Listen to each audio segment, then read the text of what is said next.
आगे बढ़ते हैं, खबरों के दम पर कौन से स्टॉक्स फोकस में रहेंगे उस पर नजर डालते हैं। इस बीच हमारे साथ जिनय स्टूडियो में जुड़ चुके हैं।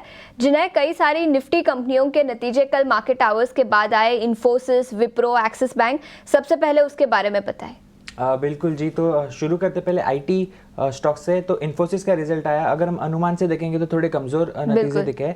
आय में 4% की ग्रोथ दिखे क्वार्टर ऑन क्वार्टर बेसिस पे। वहीं प्रॉफिट्स की बात करेंगे, मुनाफे में 2% की ग्रोथ ही नजर आई है। कंपनी ने FY25 के लिए गाइडेंस दिया है। रेवेन्यू ग्रोथ का हमें 3.75 से 4% का ग्रोथ देखने मिल सकता है। वहीं ऑपरेटिंग मार्जिन का उन्होंने गाइडेंस मेंटेन रखा है, जो 20 से 22% तक देखने मिलेगा।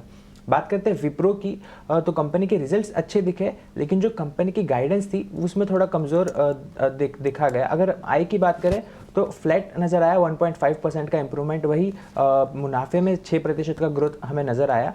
कंपनी ने इसके साथ बोनस इशू भी रिपोर्ट किया है, जहाँ पे 1:1 बोनस इशू का ऐलान किया है कंपनी ने। और जो आगे चल के गाइडेंस है Q3 का, वो उन्होंने -2 से 0% दिया है। तो ये एक वीक गाइडेंस है, जिसके चलते आज विप्रो पे नज़र बनी रहेगी। दूसरा स्टॉक LTI माइंट्री, इस पे भी आज फोकस रहेगा। कंपनी के लार्जली नंबर्स इनलाइन देखने मिले। ओवरऑल सारे वर्टिकल्स में हमें ग्रोथ नजर आई। आय की बात करेंगे तो 3% की ग्रोथ देखने मिली। वही मुनाफे में 10% की ग्रोथ नजर आई।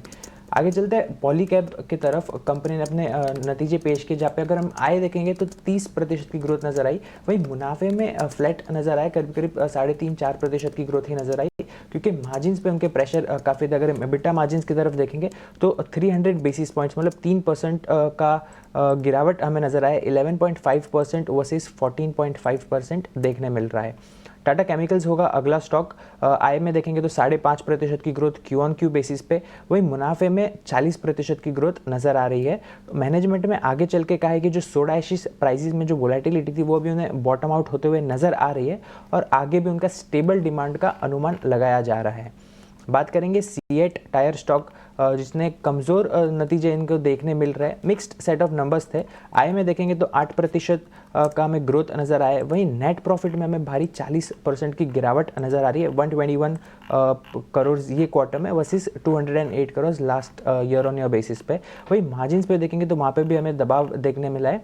करीब करीब 4% से मार्जिन्स में हमें गिरावट नज़र आ रही है।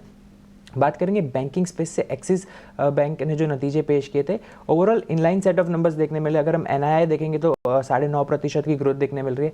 मुनाफे में 18% की ग्रोथ देखने मिल रही है। वही कंपनी ने प्रोविजंस बढ़ा दी है, तो इस पर एक नज़र रहेगी। 8% से क्वार्टर ऑन क्वार्टर बेसिस पे कंपनी ने अपने प्रोविजंस बढ़ाए।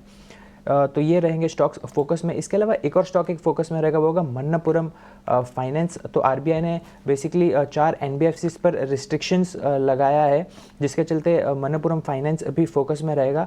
21 अक्टूबर से ये जो कंपनीज है लैंडिंग नहीं कर पाएगी, जिस पे रोक लगाया गया है। और ये बेसिकली प्राइसिंग पॉलिसी जो थी इन कंपनी का, वो कंसर्न था, जिसकी वजह से ये एक्शन RBI की तरफ से देखने मिला है। बिल्कुल, तो नतीजों के दम पर कई सारी कंपनियां, उसके अलावा मन्नपुरम फाइनेंस पर भी आज दबाव दिखाई दे सकता है।